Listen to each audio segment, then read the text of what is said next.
The beans at the Lucky Spur Saloon weren't worth the tin they came in, but Sheriff John "Buck" Martinez hadn't become the law in Thunder Canyon by being picky. He spooned another mouthful of the watery mess into his mouth, watching his deputies play their third round of poker through a haze of tobacco smoke and coal oil lamplight. "I'm telling you boys," Jim Bob declared, arranging his cards with the delicate care usually reserved for handling rattlesnakes, "this here's the finest tobacco ever rolled in Kentucky. Got its special order from a fella who knows a fella who works at the plantation itself." He paused to release a stream of brown juice into the brass spittoon by his boot, missing it by a good 3 inches. One-eyed Pete rolled his remaining eye. "Jim Bob, you've said that about the last 6 batches of tobacco you've ordered. Can't all be the finest ever made." "Shows what you know about fine tobacco," Jim Bob sniffed, adjusting his oversized handlebar mustache. "Each one was the finest until the next one came along. That's how quality works." Kid Thompson, their youngest deputy at barely 22, threw his cards down in disgust. "Both of you shut up about tobacco. I swear, if I have to hear one more word about Dash." The night turned green. Not the gentle green of spring grass or the deep green of pine needles. This was the kind of green that had no business existing in nature, bright as lightning but somehow thick as pond scum. It poured through the saloon's grimy windows like water, turning every face the color of a corpse and making the playing cards glow like ghost money. Buck was on his feet before his brain caught up with his instincts, his hand already on the Colt at his hip. Outside, horses screamed in terror, and he could hear the sudden pounding of boots as people poured into the street. "Sweet Jesus," One-Eyed Pete whispered, pressing his face against the window. "Look at that." They all crowded around, shoulders bumping as they stared up at the night sky. A massive object, glowing that same impossible green, was streaking across the stars. But unlike any shooting star Buck had ever seen, this one was slowing down. "That ain't natural," Kid Thompson said, stating what they were all thinking. Jim Bob hawked and spat, this time hitting the spittoon dead center. "Reckon it's one of them comets the newspaper was talking about?" "Comets don't slow down," Buck said, already heading for the door. "And they don't look like they're aiming for somewhere specific." The street outside was chaos. Half the town had emerged from their homes and businesses, all pointing and shouting at the green object as it descended. Horses strained against their hitching posts, rolling their eyes in panic. Buck could smell the fear sweat coming off the animals, mixed with the dust they were kicking up. "Sheriff!" Old Man Wilson came running up, moving faster than Buck had seen the elderly rancher move in years. "It's heading straight for my pasture." Buck squinted up at the object. Wilson was right. The thing was definitely on a course for his ranch, just outside of town. "Jim Bob, Pete, get these horses under control before they hurt themselves. Kid, start clearing these people off the street. I don't like the look of Dash." The impact cut him off. There was no sound at first, just a flash of green so bright it left purple spots dancing in Buck's vision. Then the boom hit, rolling through Thunder Canyon like God's own thunder, rattling windows and sending more than a few townspeople sprawling in the dirt. In the sudden silence that followed, they all heard the peculiar sound of Old Man Wilson's prize bull, Theodore Roosevelt Wilson III, crashing through his fence and bellowing in terror as he charged into town. "Theodore!" Wilson cried, as his 1,000-pound investment went careening past them, eyes rolling wild enough to match the horses. "My blue ribbon bull!" But Buck's attention was on the glow coming from Wilson's pasture, visible just past the edge of town. It wasn't green anymore. Now it was a strange purple color that seemed to pulse like a heartbeat. "Jim Bob, Pete, handle that bull before he hurts someone," Buck ordered, checking his gun and grabbing a lamp from outside the saloon. "Kid, you're with me. And Wilson." He sighed as the old rancher checked his ancient shotgun. "I suppose there's no point telling you to stay here." "That's my land they crashed on," Wilson declared, falling in beside them. "Besides, what if they're rustlers using some kind of newfangled distraction?" The walk to Wilson's pasture took 10 minutes usually. They made it in 7, following the purple glow that kept pulsing stronger as they got closer. The smell hit them first, like lightning mixed with hot metal and something else, something that made the hair on Buck's neck stand up. It wasn't like any smell he'd encountered in his 43 years. "Sweet mother of..." Kid Thompson's voice trailed off as they crested the small rise overlooking Wilson's pasture. Buck had seen a lot in his years as a lawman. He'd seen men kill each other over cards, women outshoot trained gunfighters, and once even watched a mule chase a mountain lion up a tree. But he'd never seen anything like what was sitting in Wilson's pasture. It looked like someone had taken a train car made of pure silver and stretched it until it was perfect and smooth as a mirror. It had to be at least 60 feet long, half buried in the smoking crater it had made of Wilson's best grazing land. Strange symbols covered its surface, markings that seemed to shift and move when you looked at them directly, like snakes made of purple fire. "That's coming out of my property taxes," Wilson muttered, but his voice shook slightly. "I don't think the county assessor has a form for this," Buck said, trying to keep his voice steady. He'd learned early that when things went strange, the best thing a lawman could do was act like he dealt with it every Tuesday. They watched as something that might have been steam, but moved too thick and slow, began venting from seams that appeared in the silver surface. The purple glow intensified, and Buck found himself wishing he'd brought more than just his six-shooter. "Should we?" Kid Thompson swallowed hard. "Should we announce ourselves? Let them know we're the law." Before Buck could answer, a section of the silver surface swung open with a sound like 1,000 snakes hissing. Purple light poured out, along with more of that thick not-quite steam, and in that light they saw something move. It emerged on 6 legs, each one jointed like a spider's but thick as a man's torso. The body was massive, shaped like a scorpion but easily 8 feet tall, covered in what looked like metal armor the color of a fresh bruise. 2 enormous claws extended from its front, each one holding something that gleamed like polished brass but hummed with that same purple energy. "Rustlers, you said?" Buck muttered to Wilson, who was holding his shotgun so tight his knuckles had gone white. More of the creatures emerged, 8 in total, their armor clicking and whirring as they moved.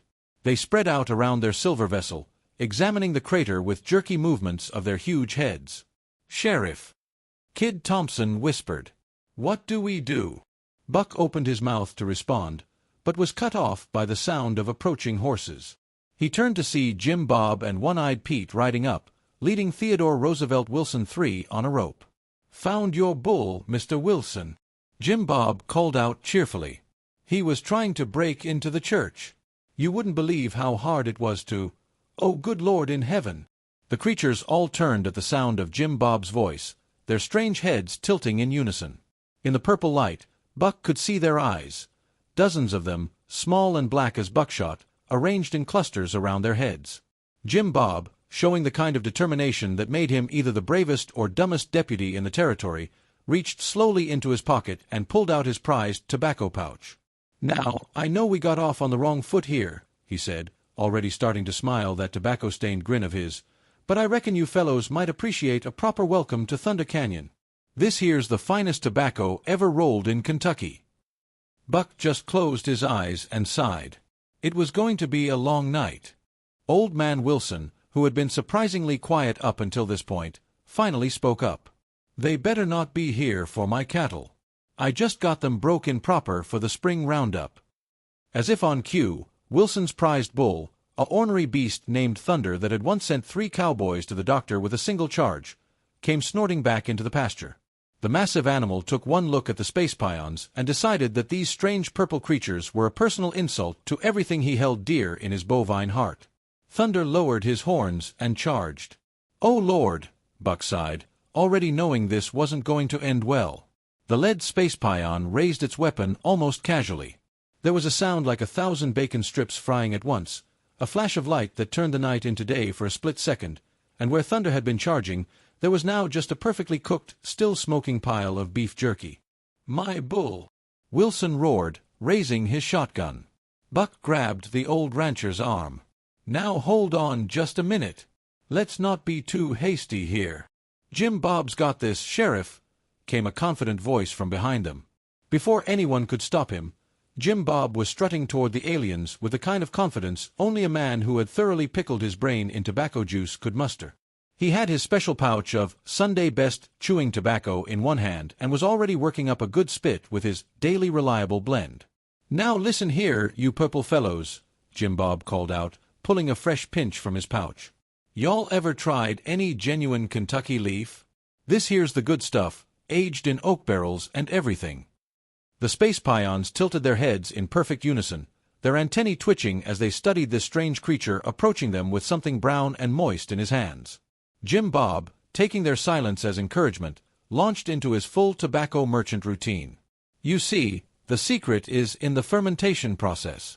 My cousin Jed, he's got this special technique involving 3 different kinds of wood chips and—" One of the space pions raised its claw, emitting a series of clicks and whistles that sounded suspiciously like a question.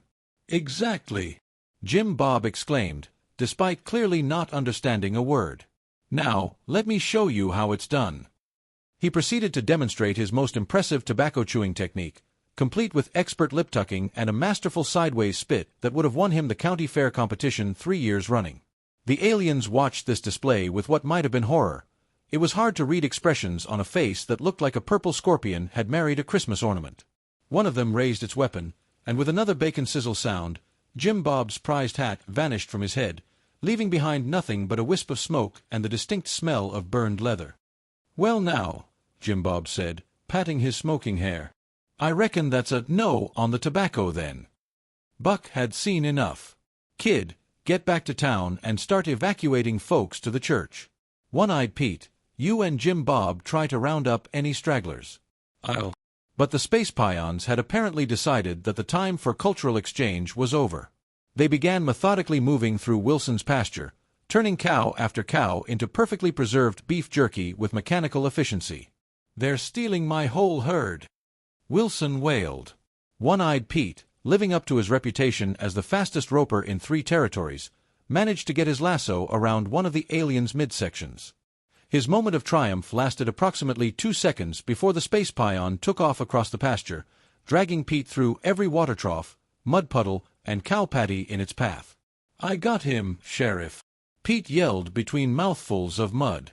"I got him good." Meanwhile, Kid Thompson had come up with what he probably thought was a brilliant plan. He managed to spook a group of space pions toward the livery stable, thinking to trap them inside. What he failed to consider was that beings capable of interstellar travel might have decent problem-solving skills. The aliens simply blasted a new door through the back wall, leaving Kid trapped in his own trap as the stable's resident cats decided his head was the safest high ground. Buck watched as his deputies' various plans fell apart, bullets bouncing harmlessly off the aliens' armor with festive little sparks. The space pions had set up some kind of shimmering force field around their ship, through which they were efficiently transferring their jerkified prizes. "Sheriff," Jim Bob said, returning from town with a fresh plug of tobacco and a slightly singed hat he'd found somewhere. "They're heading toward the water tower." Buck looked where Jim Bob was pointing and felt his stomach sink. The space pions were indeed moving purposefully toward the town's water supply, their weapons at the ready. "Reckon they're fixing to make beef soup?" Jim Bob offered helpfully. Buck ignored him, watching as more space pions emerged from the ship, these ones carrying what looked like enormous purple salt shakers. He'd seen enough. It was time to swallow his pride and do the one thing he'd hoped he'd never have to do. "Jim Bob," Buck said, checking his ammunition and mounting his horse. "Get Pete unstuck from whatever he's gotten himself into, find Kid, and hold down the fort. I'm riding out to the Apache camp." "You don't mean—" "I sure do." Buck settled his hat firmly on his head. "Way I see it, when you've got space scorpions turning your cattle into trail snacks, it's time to make new friends." As if to punctuate his point, another flash of light turned Old Man Wilson's prize-winning heifer into what smelled suspiciously like peppered beef jerky. "And Jim Bob." "Yes, Sheriff." "No more offering them tobacco." With that, Buck spurred his horse toward the distant hills, leaving behind the chaos of his deputies' failed attempts at alien diplomacy. Behind him, he could hear Old Man Wilson starting up another round of creative cursing, punctuated by the steady sizzle-pop of cattle becoming preserved meat products. It was going to be a very long night.